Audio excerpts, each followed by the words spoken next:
Daylilies are some of the most popular perennials in the world. There are gardeners throughout the world who enjoy growing these plants, including a lot of gardeners here in Oklahoma. Well, today we wanted to feature a program on growing daylilies here in Oklahoma.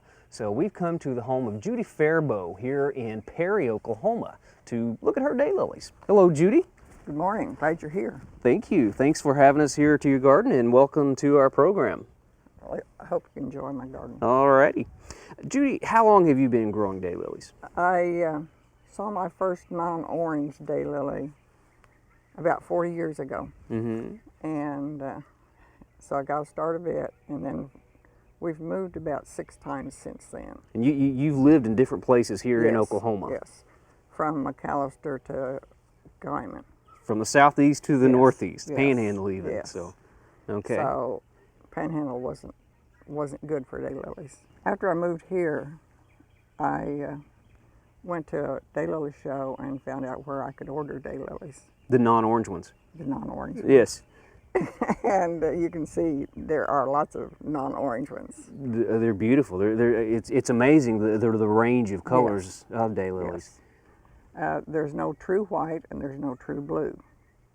There are a lot of them that the names will have blue in it, but you know, there's not a blue gene, so. Okay, and the whites are usually a little bit yellow or maybe a little bit pink. Yes, I have one out there that's white until you put a piece of white paper by it, and then it's not near as white. So, you know, you've got pretty close. Anything in between. Okay. How many different daylilies do you have here at your garden? I have over 600. I'm not sure exactly how many.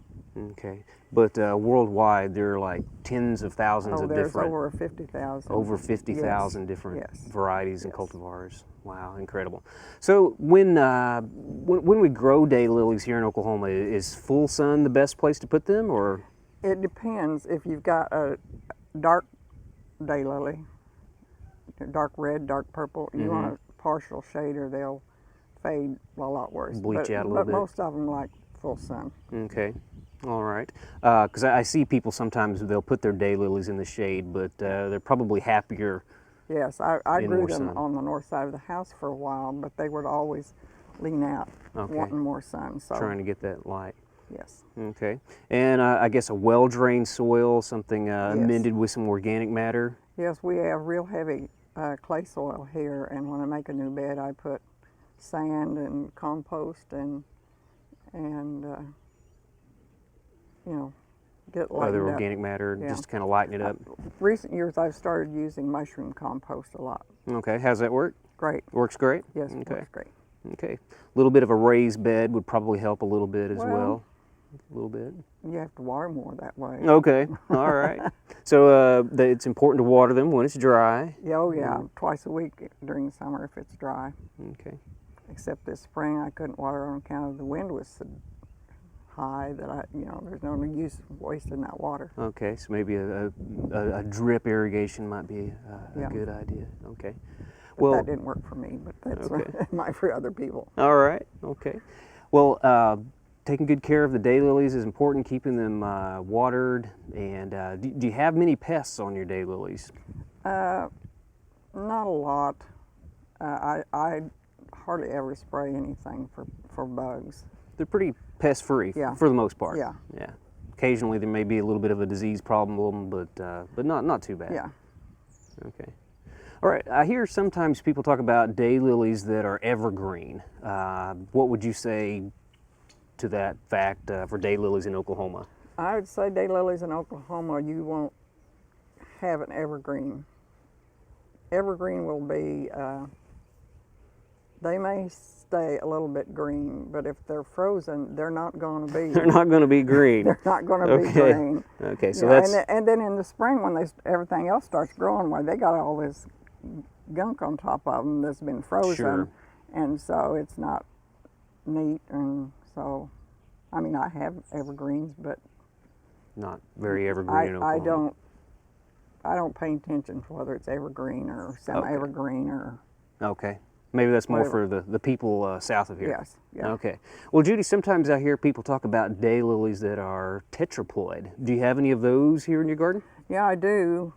a tetraploid, they cut it off right above the roots, and they treat it with a chemical, and that doubles the chromosomes. That makes it the stems and the flower more sturdy. Okay. Well, how about we go and Okay. look at some of those? Okay. So, Judy, this bed of daylilies in this area are mostly tetraploid daylilies? Right. Okay.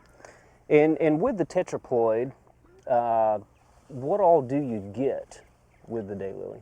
You get this is a diploid, A regular You get the reg- daylily, yes. sort of.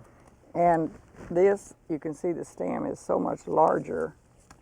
Okay, a lot thicker. Yeah, 3 or Yes. 4 times as thick, more robust. Yes, and Okay. and the petals are thicker too. Okay. This is a small flower compared to that, Sure. but the petals are thicker and have more substance than a diploid. Okay, the tetraploid daylilies are those with more chromosomes. So you get some of those extra things. Yes. Sometimes a little bit of fragrance or Yes. some of those Well, they used extras. to say that that the color wasn't as bright in the tetraploids, but they've taken care of that. They're just as colorful. Oh yeah, you can see by looking at this that you can't get. Can't get more colorful than that. No. Which variety is this one, Judy? That's prickled petals. Prickle petals, referring mainly to the ruffling around the petals. there. And these are the petals, correct? Yes, and these are the sepals. The sepals. Okay. So in this particular cultivar, you got the ruffling on the petals, but not Yes. the sepals. Okay. And Not a there's whole lot always of whole lot of them will have a lot of ruffles on your sepals. Yes. okay. Okay. So that's something that the breeders are probably still Right. working on. Right. Okay. Well, Judy, whenever someone plants their daylilies, they need to be a little patient. Is that right? Oh yes. Yeah. First year you won't get hardly any flowering, Mm-hmm. and then from then on it gets better and better until probably the third year you're going to have just gorgeous flowers and a lot more flowers. And the color even gets better. Is that Oh, right? Yes, yes, definitely. Okay, so just being patient when you get those Yes. daylilies in the ground. Yes. Okay. Well, I know that we need to divide our daylilies from time to time, and you've got one over here to show us how to Yes. do that. Yes. All right, let's go take a look at it.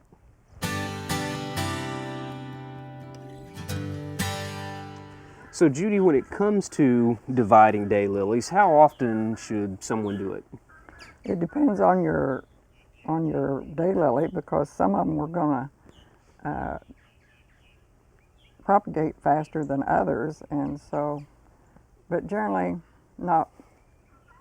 So generally 5 years. Okay. You know, maybe sooner, depending Sooner on if it's more yeah, vigorous. Yeah. Okay. More vigorous ones. Yes. Obviously, you're going to take up more area quicker, so Yes. can divide those. Yes. And by dividing the daylilies, what will we get out of that besides more plants? I mean, there are reasons we need to divide the daylilies. Well, your daylilies are going to start getting smaller and smaller. The flowers. The flowers will, if you know they don't get the right nutrients from, and if they're too crowded. Okay, so they're crowded. There's not as Yes. much nutrients and water available Yes. in that spot, Yes. so they just need more room to grow. Yes. Okay, so they're going to be healthier as well. Yes.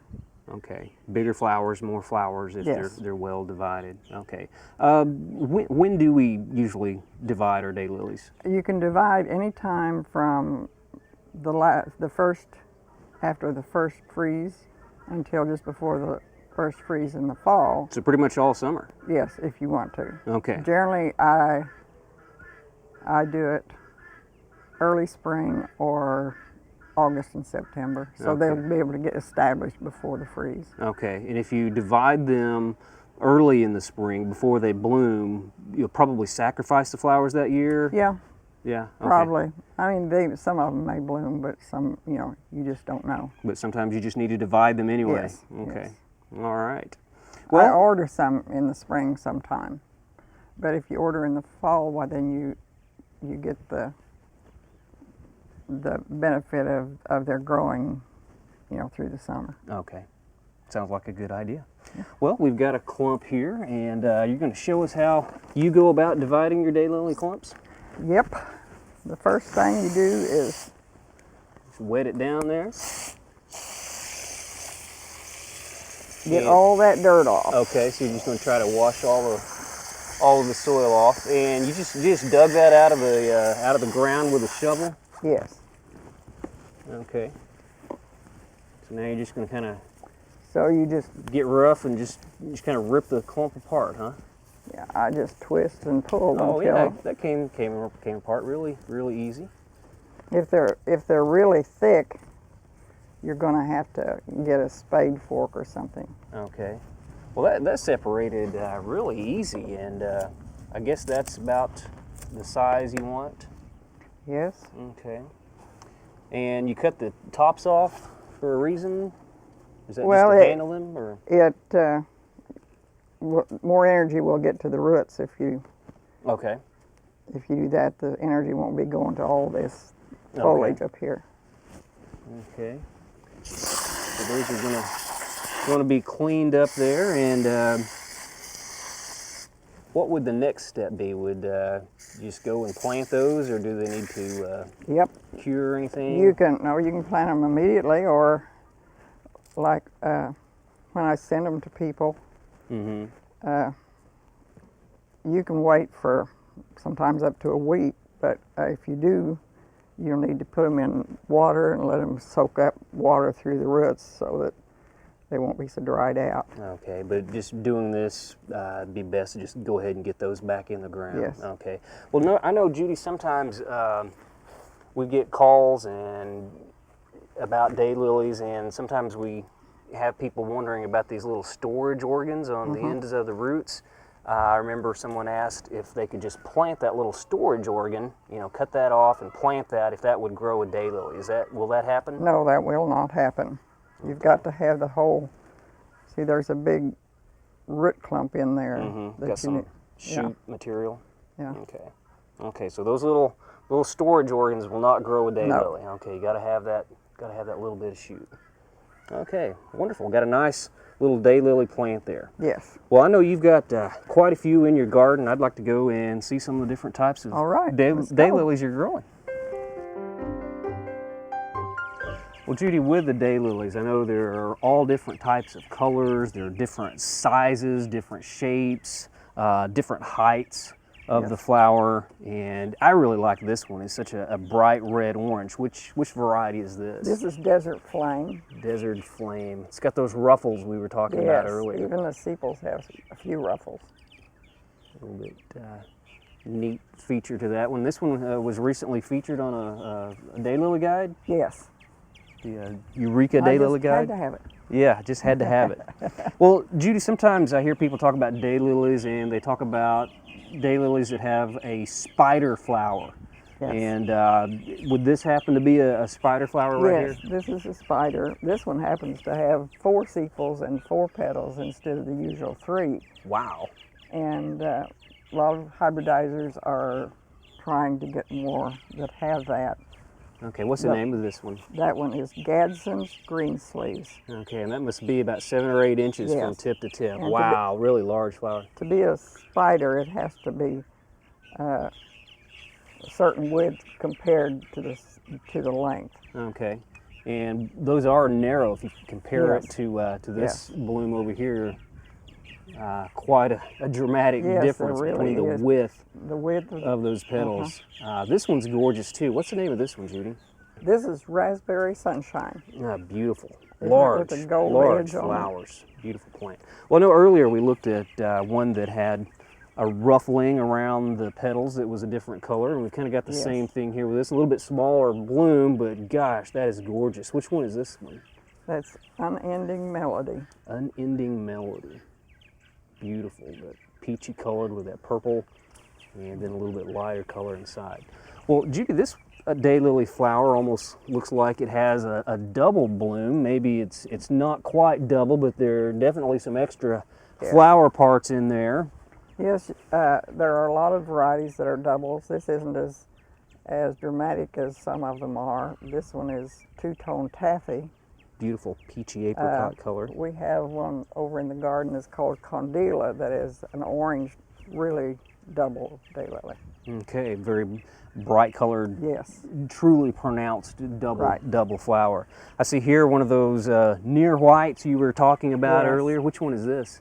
that's lime frost. Lime frost. It's got a little bit of It's got a green little throat bit of in green. its wise. Okay, a green throat. I've heard that term used a lot too. The green-throated daylilies.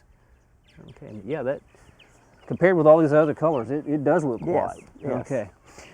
I know earlier we also saw a daylily that had pale outer petals and then a darker throat or inside, and we've kind of got the reverse with this one right here. Yes. Which daylily have we got here, Judy? Laura Harwood. Laura Harwood. Beautiful dark coloration. That light center really shows up in the garden, I Yes. think. Well, Judy, if someone who hasn't grown daylilies before is wondering why they're called daylilies, what would you say to that person? I'd say it's because they only bloom one day. Okay. Then, like, you've got a clump there, and so another one will bloom the next day, and so that The individual reason. flowers Yeah, last a day, the but individual flowers only last one day. Yes. okay. But the buds keep coming on, Yes.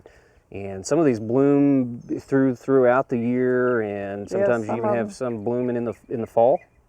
Yes, you have a lot. Well, it depends on the weather how much rebloom you get out of a flower, because if it's going to be a dry summer, you won't get much of any. Sure. I think maybe I'll have quite a bit this year, because with these last rains, Yeah. I've seen a lot of rebloom scapes coming up. Okay. All right. Well, Judy, I know back here you were talking about this one with all of the ruffles, nice pink and yellow. Yes, That's got to be one of your favorites. yes, that's picture pretty. Picture pretty. A Yes. nice name for a lovely daylily. Well, I tell you, I am really impressed with this daylily right up here. I think this is just a great landscape type plant. Yes, it really is. I look at that and like the flowers are so low and they're large, and there's almost like a dome of this apricot color Yes. here in your garden. Which one is that? That is evening seashell. Evening seashell. And the flowers will be just about that pretty this evening by the time the sun goes down. It's a really, really nice daylily. Okay, so at dusk it probably really Yes. shows up. Yes. That is a nice one. And right over here I see another one of those nearly white varieties. This is Gentle Shepard. Okay, Little Shepard, another one with a lot of that white coloration. And that one you've got in your hand there is a very small bloom. This is the smallest one that I have, and it's called Pennyworth. Pennyworth. Okay, nice little cute daylily. And we've got a little collection down here, and this of course is one that's very popular. Lots of people have that one in their garden. Yes, this is Stella De Oro, and it's a good rebloomer. Okay, so it just kind of keeps flowering. Yes. You get lots of flower power out of that one. You have to really take special care when you're deadheading, because those seed pods will stay on there if you don't watch. Okay, so if you get those seed pods off, it'll even help Yes. with the blooming. Okay. And this one is called Cinderella's Dark Side. It's got a fun name. Yes, Well, and it's a gorgeous flower. you can see that one from quite a ways away. Yes, That dark color. Lots of pigment in the petals there. And that's a showy one there, a little purple one. yes, this is Little Grapette. That's one that I really like. Seems to have a lot of flowers, and Yes, what it lacks in size, it makes up for in number. so Seems does like this it. one. So does this one. This one right here. Yes, this is Pardon Me, Pardon me. and it has lots of blooms on each scape. Okay. Just keeps flowering. Yes, Well, Judy, I noticed that some of your daylilies have the word Siloam in part of the name. And is that any reference to Siloam Springs, Arkansas, which is just across the eastern border of Oklahoma? yes, Mrs. Henry lived in Siloam Springs, and she did a lot of hybridizing. Most of her flowers are small, but she does have some gorgeous, gorgeous large flowers too. Okay. So the late Mrs. Henry bred a lot of daylilies there in Siloam Yes. Springs, Arkansas. Yes. Okay. Great, great group of daylilies. Well, back over here behind us, I know that you were talking earlier about a dark red one that you really like. Yes. What's the name of that one, Judy? Father James Foster. Okay, and what do you like about it? The center just glows. I don't know how they did that, but it just seems like there's a really nice incandescence to it. Beautiful, beautiful plant. Yes. Well, Judy, I certainly appreciate you showing us around and showing us how to divide daylilies and sharing your garden with us. I enjoy sharing it with everybody that comes. Okay, and you sell a few of these daylilies? Yes, I do. Okay. Have to buy more. And the name of your garden? Windy Acres Garden. Windy Acres Garden. Well, I think Yes. it's absolutely lovely. Well, thank you very much. Thank you so much. I'm glad you came.